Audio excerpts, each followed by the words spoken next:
Trump প্রশাসন বাংলাদেশের পণ্যের ওপর শুল্ক কমিয়ে 20% নামিয়েছে। একে বিশ্লেষকরা বলছেন বাংলাদেশের জন্য এক কূটনৈতিক ও অর্থনৈতিক বিজয়। গার্মেন্টস খাতে স্বস্তি, রপ্তানি বাজারে আশার আলো। চলতি বছরের এপ্রিল মাসে যুক্তরাষ্ট্র একতরফাভাবে বাংলাদেশের পণ্যের ওপর 37% পর্যন্ত শুল্ক আরোপ করে। পরে তা সাময়িকভাবে কমিয়ে আনা হয় 35%। দীর্ঘ আলোচনার পর অবশেষে 1 আগস্ট থেকে কার্যকর হচ্ছে নতুন শুল্ক হার, যা এখন 20%। ওয়াশিংটনে 3 দফা আলোচনার পর প্রেসিডেন্ট ডোনাল্ড ট্রাম্প একটি নির্বাহী আদেশে সই করেন। আলোচনায় নেতৃত্ব দেন বাংলাদেশের বাণিজ্য উপদেষ্টা শেখ বশির উদ্দিন, নিরাপত্তা উপদেষ্টা খলিলুর রহমান এবং বাণিজ্য সচিব মাহবুবুর রহমান। নতুন এই শুল্ক হারকে স্বাগত জানিয়েছেন দেশের অর্থনীতিবিদ ও পোশাক খাত সংশ্লিষ্টরা।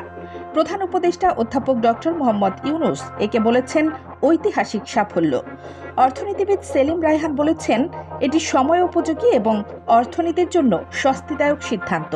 বিজিএমইএ সভাপতি মাহমুদ হাসান খান বলেন, ভিয়েতনাম, কম্বোডিয়া, ভারত প্রতিযোগীদের সঙ্গে বাংলাদেশের শুল্ক হার প্রায় সমান, যা রপ্তানি প্রতিযোগিতায় আমাদের সুবিধা দেবে। তবে এই শুল্ক কমানোর পেছনে কিছু প্রতিশ্রুতি রয়েছে।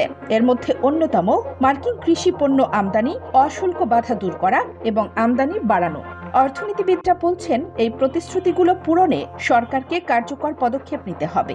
একই সঙ্গে গ্যাস, বিদ্যুৎ, কাঁচামালের সহজলভ্যতা নিশ্চিত না হলে রপ্তানির ওপর নেতিবাচক প্রভাব পড়তে পারে। এই শুল্ক কাঠামোতে ভারতের ওপর 25%, পাকিস্তান ও ভিয়েতনামের ওপর 20%, মিয়ানমারের ওপর 40% এবং ব্রাজিলের ওপর 10% পাল্টা শুল্ক আরোপ করেছে যুক্তরাষ্ট্র। ফলে বাংলাদেশ তুলনামূলক ভালো অবস্থানে আছে। বিশ্বের বৃহত্তম ভোক্তা বাজারে বাংলাদেশের প্রবেশাধিকার এখন আরও প্রশস্ত হলো। তবে প্রতিযোগিতায় টিকে থাকতে হলে শুধু শুল্ক নয়, বরং নীতিগত স্থিতিশীলতা, উৎপাদন দক্ষতা এবং সরবরাহ চেইনের গতিশীলতাও নিশ্চিত করতে হবে, এমনটাই মনে করছেন বিশ্লেষকরা। কানিজ ফাতেমা নিপা, খবর সংযোগ।